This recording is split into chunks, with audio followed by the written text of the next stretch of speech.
Help. Engaged. Greetings everyone. In this video, we will be looking at Witcher 3, Wild Hunt, at maximum graphical settings. So, let's take a look at what some of these settings are, before we see some gameplay footage. There are actually two areas in the settings that are concerned with graphics. This first section is to do with post-processing. The next section has even more settings you can adjust. Things like NVIDIA Hairworks, which is clearly NVIDIA's version of TressFX, which was something AMD showcased in Tomb Raider a couple of years ago. Switching it on will most likely lower your frame rate, because I lost 12 frames per second by doing so. I wasn't sure what this last setting was, so I left it at the default setting. Okay, let's look at some actual gameplay footage. Maxing everything out is obviously quite demanding. I only managed to get about 30 frames per second while capturing this footage with FRAPs. It was about 35 to 40 when I wasn't capturing footage. So clearly some of those settings are really giving my graphics card a proper workout.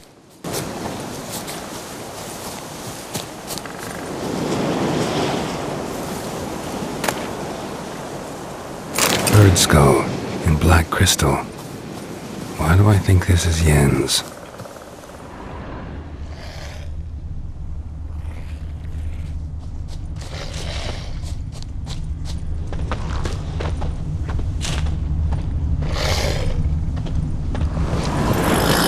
I have to be honest with you though, I wasn't that impressed with the graphics. They seemed a little too cartoony in places, a bit like Oblivion. And in some areas, it seems things like plants are stuck down with glue, rather than growing from the ground naturally. The combat seems to be better than Witcher 2, although I only played that game for a few hours, and then I lost interest because I found the combat to be rather annoying. This game, however, seems much better overall, and I probably will play it fully when I get some time. But I've only played this game for about an hour, so my opinion could change. Anyway, let's see some actual combat now.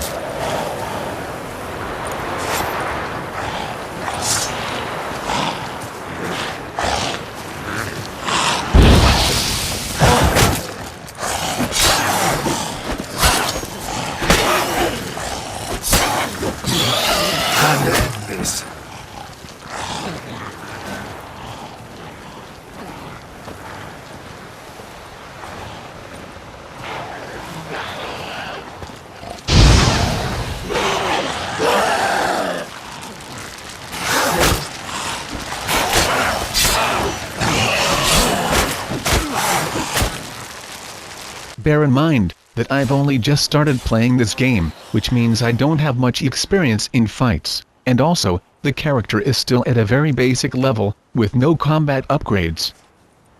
But I don't leave this area until I kill all of these frackers.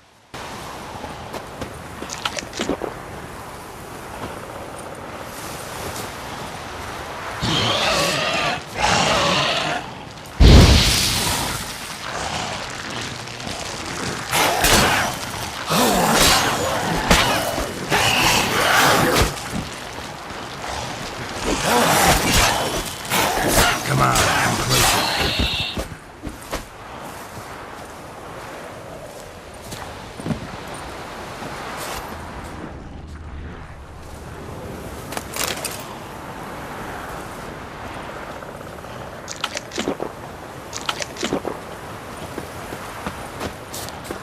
Ghoul nest.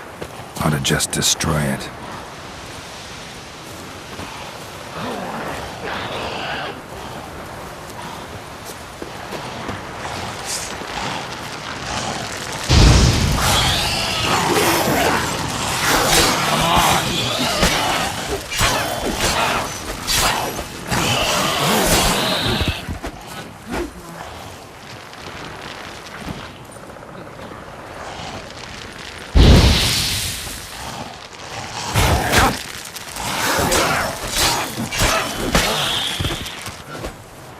That was the last one, so I guess it's time to leave the area.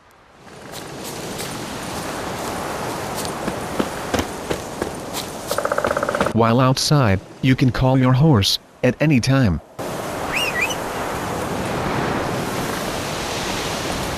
Now that was remarkably similar to how you call horses in Dragon Age Inquisition.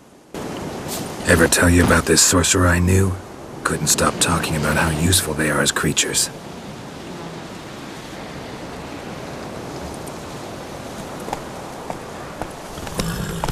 Because you can brew potions from their blood? No, because by eating rotting corpses they prevent epidemics. Did he know they eat the living as well? No, really upset him too. His theory collapsed.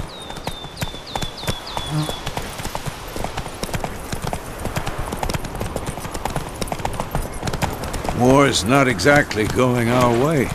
We have a side. The Northern Realms. Radovid's realms, don't you mean? Temeria and Edirn are no more. Radovid's pledged to restore the old borders as soon as he wins the war. Believe that? Gotta believe something. It's what keeps us going. Which drives monsters crazy sometimes. Men, too. We need to watch ourselves in White Orchard. And we should leave as soon as we learn anything.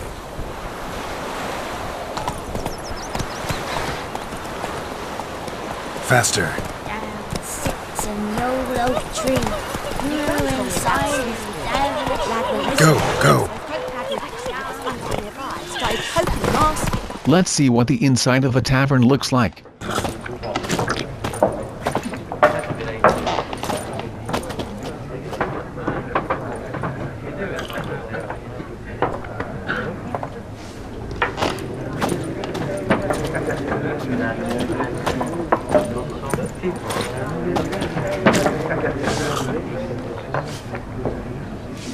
And now back to the outside.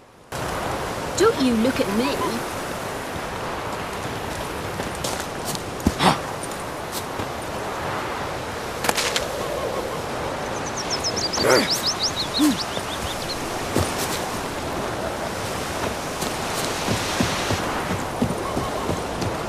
The water effects look okay, but I've seen better.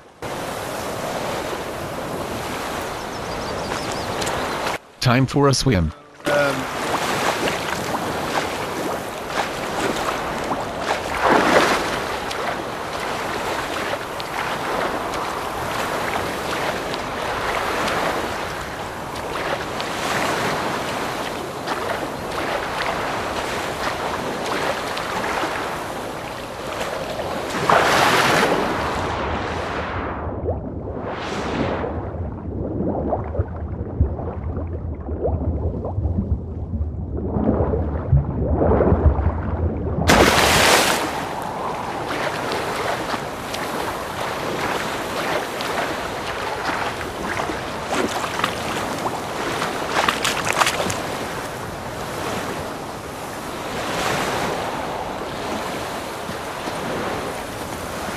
Well, that's about it for this video.